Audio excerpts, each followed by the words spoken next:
Hello hi welcome to social post TV. ఈరోజు మన ముందున్నారు సీనియర్ జర్నలిస్ట్ బత్తుల ప్రసాద్ గారు. Hi sir. Hi. Chhaava cinema తెలుగులో డబ్ అవుతుంది సార్. దాని గురించి ఏమైనా విశేషాలు చెప్పండి. చాలా విశేషాలు చెప్పుకోవచ్చు.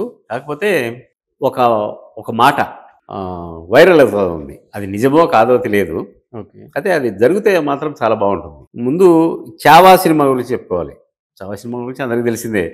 ఛత్రపతి శివాజీ కొడుకు సంభాజీ మహారాజ్ ఆటోబయోగ్రఫీగా చెప్పుకోవచ్చు దీన్ని. ఈ విక్కీ కౌశల్ అనే అతను చాలామంది ఆటోబయోగ్రఫీలు తీస్తున్నాడు. అవి చాలా మంచి విజయాలు సాధిస్తున్నాయి.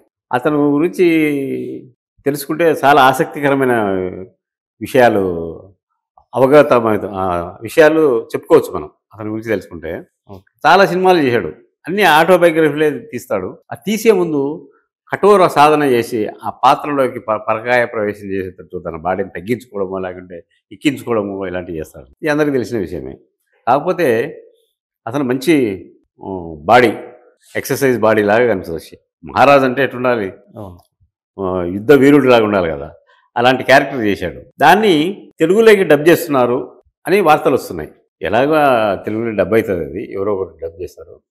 అయితే ఇక్కడ మరి ముఖ్యంగా చెప్పుకోవాల్సిన విషయం ఏంటంటే, ఆ తెలుగులోకి డబ్ అయినప్పుడు ఆ క్యారెక్టర్కు ఎవరు చెప్తే బాగుంటుంది డబ్బింగ్ అనే దాని మీద వార్తలు వైరల్ అవుతున్నాయి. ఇది మంచి దేశభక్తి సినిమా కదా ఇది. ఛత్రపతి శివాజీ కుమారుడు అంటే ఆయన కూడా గొప్ప రాజు.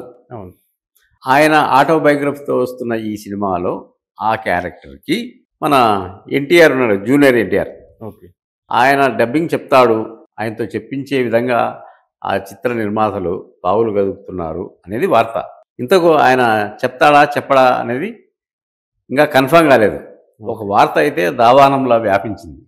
అందరూ ఇంట్రెస్టింగ్గా ఉంటున్నారు. అంటే చాలా సినిమాలకు ఇంతకుముందు చెప్పాడో లేదో తెలియదు, కానీ ఇంతకుముందు చెప్తే అయినా బాగుంటుంది. చాలామంది సినిమాలకు ప్రముఖులైన వాళ్ళు డబ్బింగ్ చెప్పిన సందర్భాలు ఉన్నాయి. ఇప్పుడు గిన ఎన్టీఆర్ చెప్తే ఇది ఒక కొత్త వరవడి అవుతుంది అనమాట. ఆయన చెప్తాడా లేదా, ఇది జరుగుతుందా లేదా అనేది అయితే మనం ముందు ఇది విధంగా ఇప్పుడు చెప్పలేం. భవిష్యత్తులో చెప్తే అయినా ఇదొక గొప్ప వార్త అవుతుంది.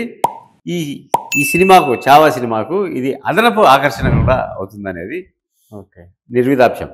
కాబట్టి మనం కూడా ఆయన చెప్తే బాగుండాలని కోరుకుందాం. Okay, bye.